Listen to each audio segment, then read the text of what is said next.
What's up, Wargamers? Welcome back to World of Wargaming. I'm Isaiah. Today we've got our second special mission for Majestic 13 on the table.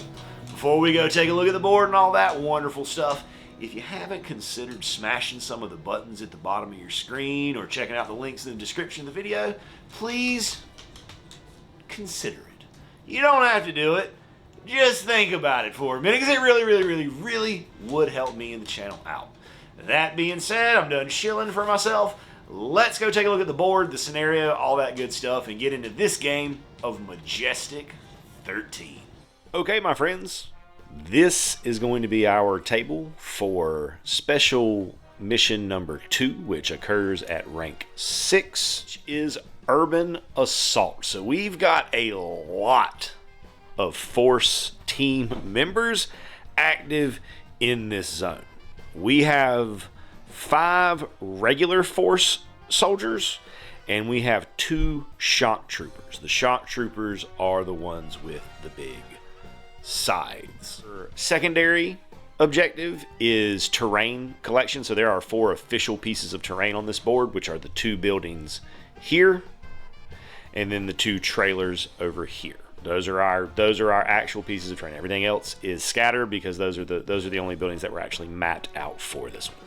Everything else is scattered. Now, normally, if you are not a member of the dispersed, you would deploy down here in this corner. As I am dispersed, I can deploy anywhere, and I deploy hidden. So we've got Ghost and Alexander over here on the eastern edge. We've got DJ and Maui in this trailer holding positions where they have clean lines of fire. And we have Fenrir down here just hiding behind this truck at the moment. Ghost is going to end up being my tagger. He's the one who's going to be looking to get to those buildings. As it is an urban environment, as the name implies, urban assault, I have a +5 acuity bonus or initiative bonus because it's in the mission is in an urban setting. However, I also get -5 for the first round of initiative during a special mission. So that means that for the first turn, I am flat even score, which means that at acuity 21, the members of Force will get to activate first. But after the first round, I will be activating first with models every time. The game lasts 5 rounds. It is only successful if I eliminate all members of Force. Now, they are not particularly beefy, as some of the aliens that we have fought go. They're 30 HP on the little ones, 45 on the big ones, and a reasonable armor, maybe 27 or so armor, so nothing too crazy or extreme. So it's potentially doable. We'll see how it goes. The big guys, the shock troopers, use the monstrosity AI, whereas the little guys use the Ravager AI. Baddies are going to go first, and currently everybody is hidden, so they're going to be trying to make spot checks to catch a glimpse of these guys moving around inside the trailer, because those are the only models that would potentially be in line of sight. Everybody else is tucked away where they're not going to be able to be seen. Fortunately, it's pretty easy usually for me to get seen.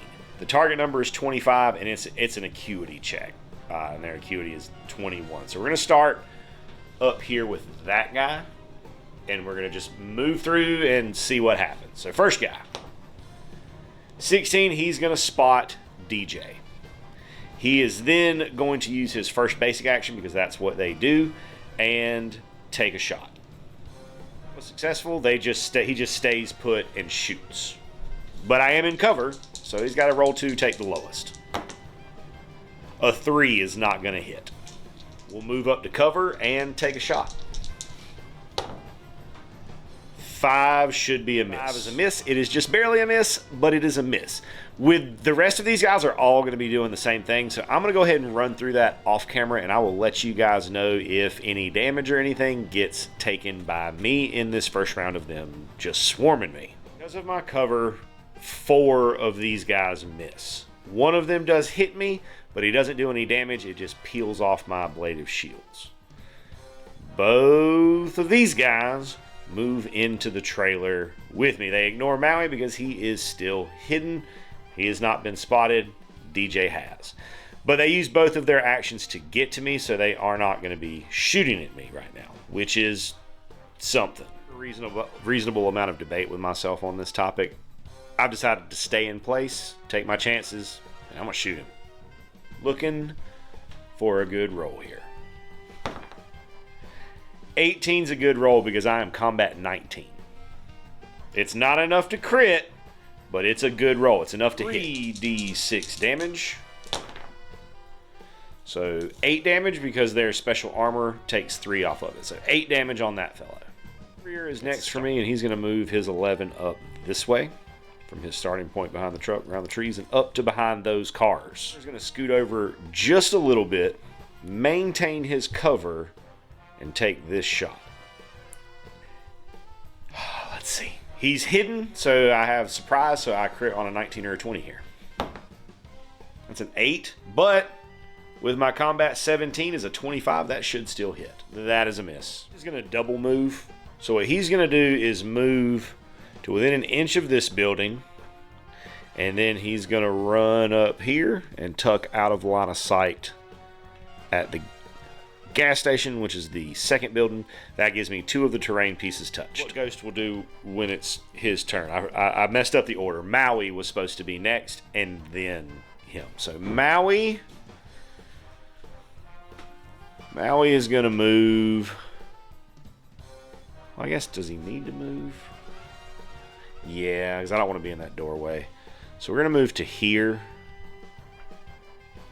And we're going to just put shots down that hallway. Maui should have this under control.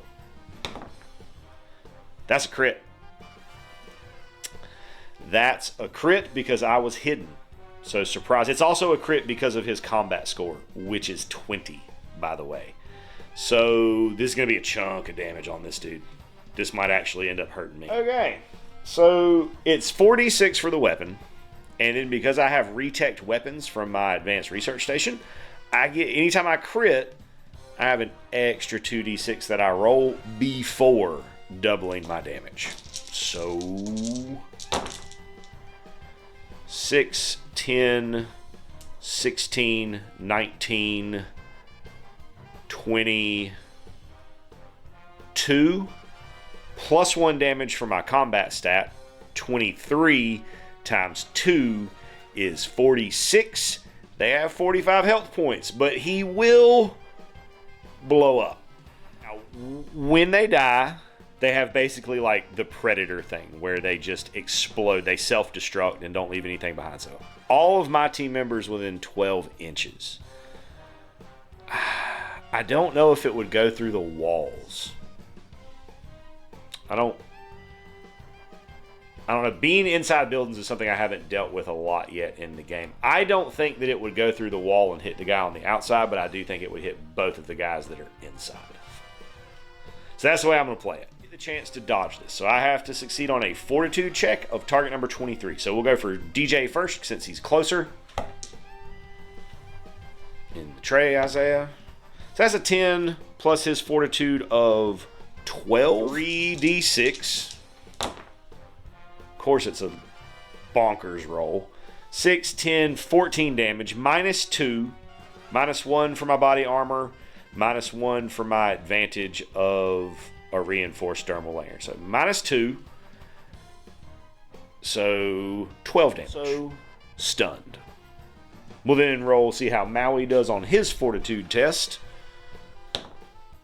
He's going to fail, but he's not going to take damage because he still has his ablative armor, but it will shuck his armor. It'll shuck his bubble. Ghost would move up, and we would proceed to the next turn. Fubar. D20. 13. We rolled an alien creature. And the creature that we rolled was a cannonade, which we've encountered before. So it's right there. Okay. I still get to activate first with DJ because he's got acuity 25 for initiative. And he is going to get the heck out of dodge. He's going to book it. He's going to jump out that window, and he's going to double move his way down to Fenrir and keep himself out of line of sight. Right there. There's nothing in his line of sight. He will move the minimum distance and then shoot at him. I do have cover right there on that shot against Alexander, so he's rolling 2, taking the lowest. 6. 6 is a miss because they are combat 20 and I am defense 30. Awesome, because his attack's pretty Fenrir, who will move and use his, Fenrir will move up to a little bit closer to DJ, use his med kit to heal 1d6 plus 4 damage. 6 health to the rest of the force baddies. So let me work out what they're going to do real quick. Now, Alexander is the only model that's going to be in line of sight, or to these guys anyways. We're starting here. So that guy's just going to return fire at Alexander. He does have cover though. 4 is a miss. Inside him will move over just enough to be able to see around his friend and take a shot. Minimum distance they move. That cover though. 2 is a miss. We're here. It's easier for them to move to see Maui through that door than it is to move to see this way to see Alexander. So they'll move this way and take their shots in through the door. He's going to miss with a 3. Second one, 8 might hit. 2d6 plus 1. So 5 plus 1, 6 damage, of which I will negate 2, so 4 damage. However, with the green kind of plasma rifle, it's easier for him to move there and shoot Alexander. Alexander got that cover. A 10 will hit, however, so that's going to be 2d6 plus 1. 6 not going to matter because I have my bubble, so that will pop my bubble. Body will move down the hallway to attack Maui. 2 attacks. I'm going to just roll both dice at the same time. And I don't think I've mentioned it yet this game, but when you do these checks, you're rolling the d20 and then adding the applicable stat. For this, it would be combat. Okay. Them is an abject failure. The other is an acclaimed and critical success. So that one is an auto miss. That one is an auto hit with double damage. It deals 2d6 plus 1. Let's see one of those little rolls. Fudge! That's 22 damage. Dexterity check or be restrained. Please. All right, I passed the dexterity check. It's target number 19.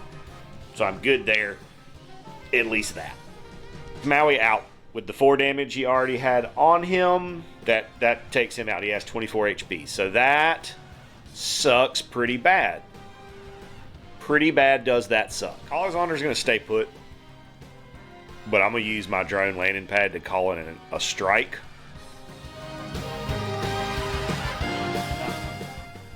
This is at combat 19 and does not require line of sight. Smush. 5d6 damage. That's not a great roll. 6, 10, only 15 damage there. Not enough to finish him off, which is what I wanted it to do. And with Ghost, Ghost is going to move, and then he's going to attempt to call in call for aid with the regular drone strike. I'll tuck in behind the trash truck where he's out of line of sight, and we're going to hope for a 4 or better. When you call for aid, you roll a d6, you add the current turn, and then if you have a 6 or better, you can do the thing. Yes! I've used the drone strike before. And I think I used it in the last special mission, but I had been reading something very, very crucial about this ability wrong. And that is that it does it to all enemies. So it hits everybody. Now, what I'm not sure of with this is if it's an individual roll for everybody or you just make one roll. I'm going to play it as one roll, and then everybody that is able to hit, it will hit. So let's see what we get. 18 plus 21 is going to hit everybody. hidden. I think that if I'd been able to get one more of those, it probably would have wiped the board. So we'll start. I'm not going to roll all of this on camera. I'm just going to work through it, and I'll let you guys know how much damage everybody takes. Scratch the last bit of that because that doesn't make sense. So since I've hit everybody, we're going to roll this 5d6 and see what kind of damage we do to them. 5d6 plus 4.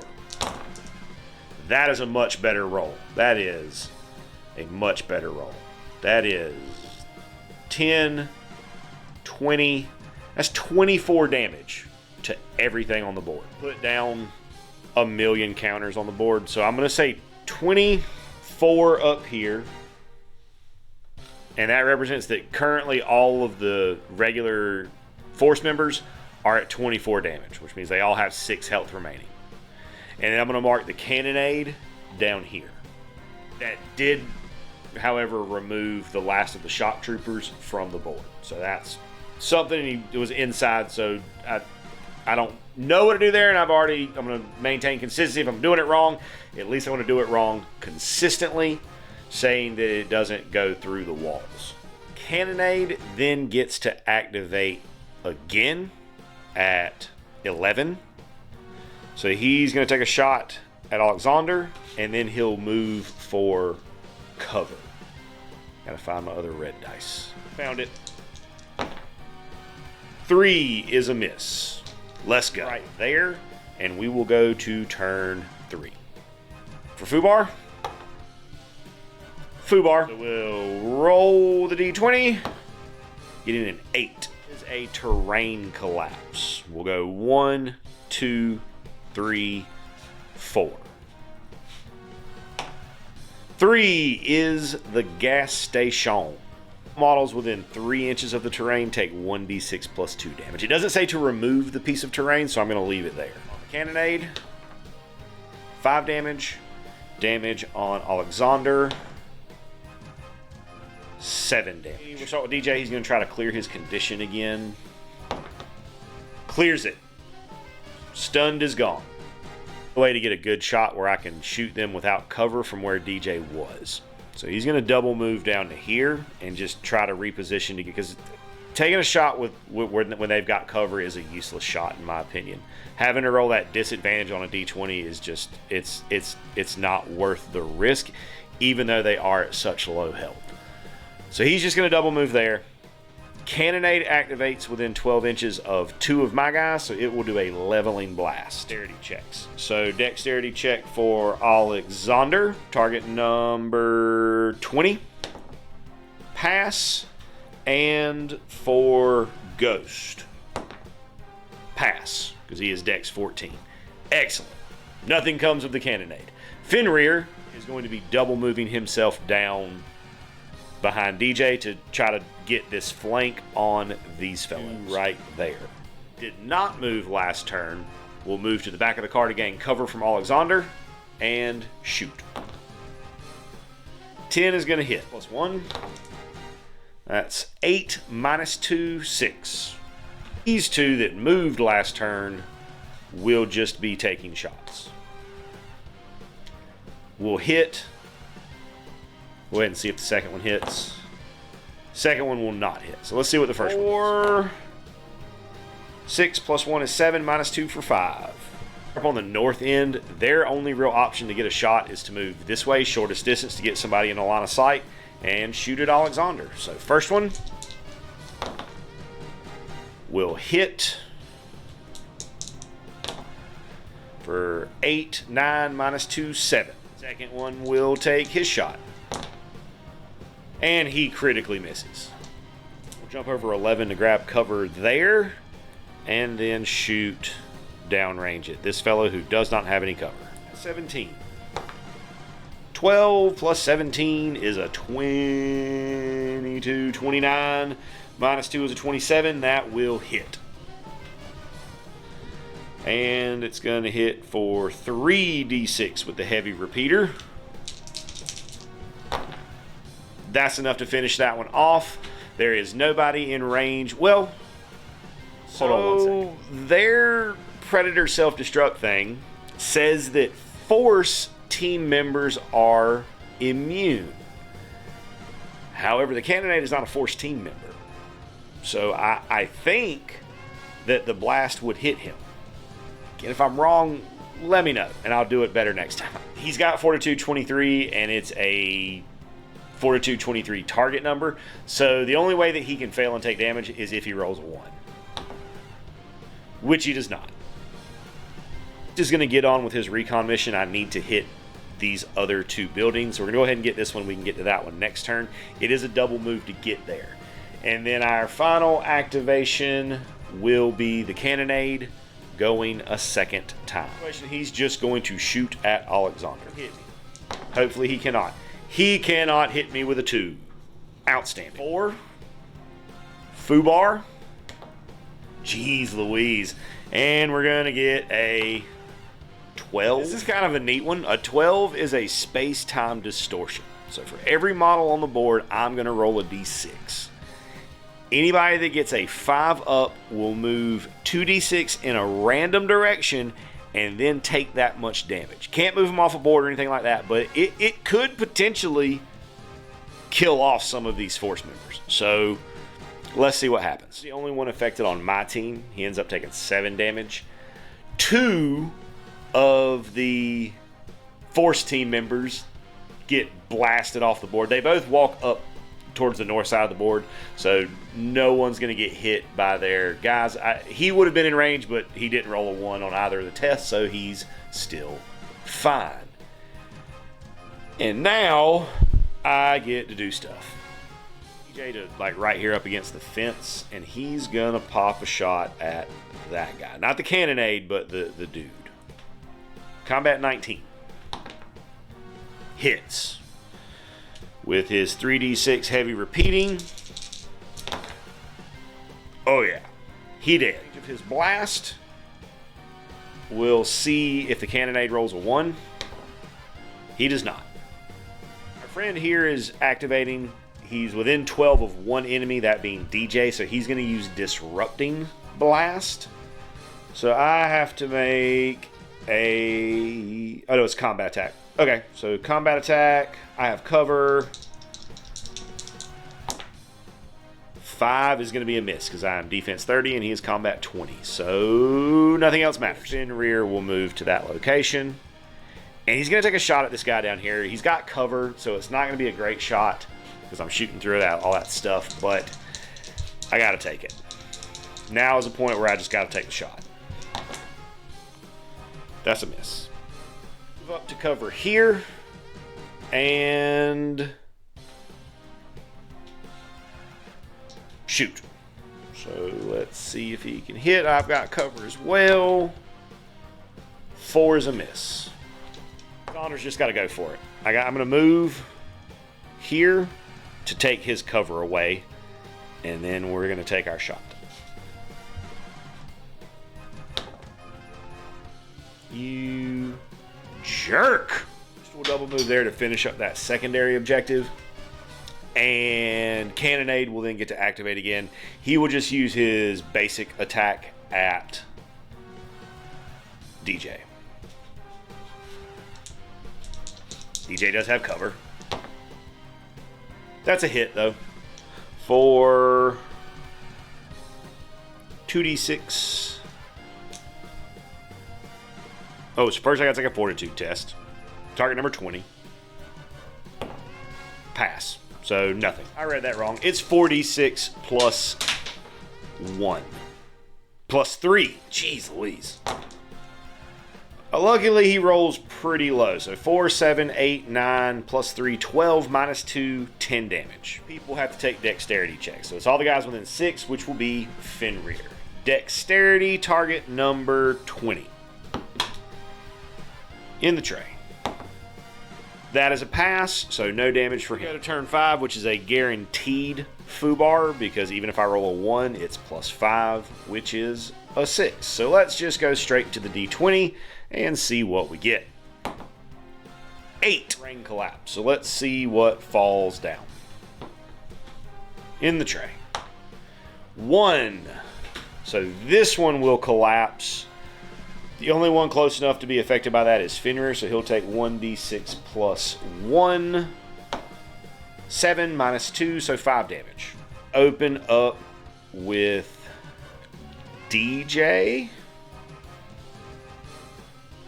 Who's gonna have to move out and try to take care of this guy over here. This puts me in a very, very precarious situation. Anyways, let's take the shot.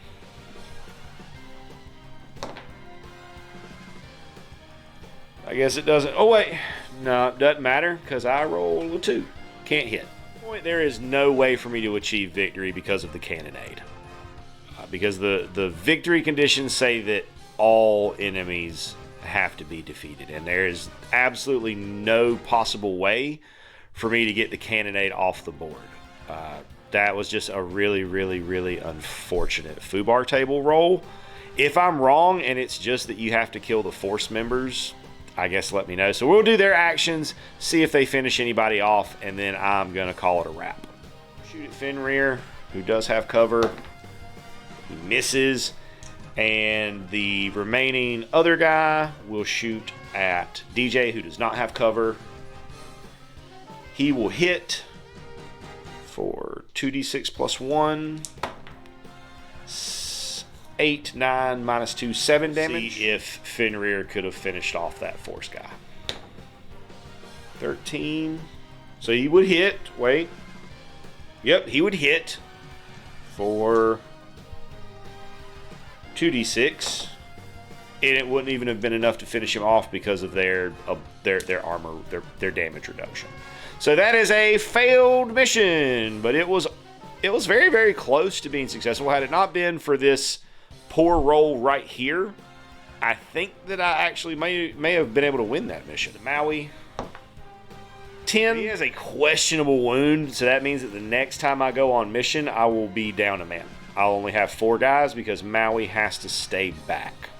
Experience and advancement. Maui will get 2 XP. Everybody else will get 3. Jameson is going to take his combat to 20. Fenrir and Alexander are going to take their dex to 12. Ghost is going to take his acuity to 13. Quick, before moving to requisition, I did the death chart roll. It's not a d20, it's 3d6, on which I rolled a 13, which is in the clear. No harm, no foul, nothing wrong with it. We then go to requisition. So here we can requisition 2 pieces of equipment and a base upgrade. The base upgrade needs a 5-up. The items need a 6-up. I have to roll 2 dice and take the lowest because I'm dispersed and nobody likes me. I am +3 on the equipment roll. I am +2 on the base upgrade roll. So we'll do the equipment. We finally got our freaking equipment, boys. We finally got our HUDs. Let's go. And then we got for the base, which I need a 5-up, and I'm +2. That is a fail.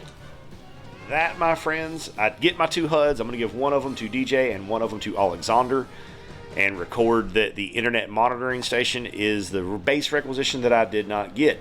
That's going to do it for today's game of Majestic 13, our Urban Assault. Thanks so much for tuning in, hanging out while I rolled some dice. I hope you have an absolutely amazing rest of your day.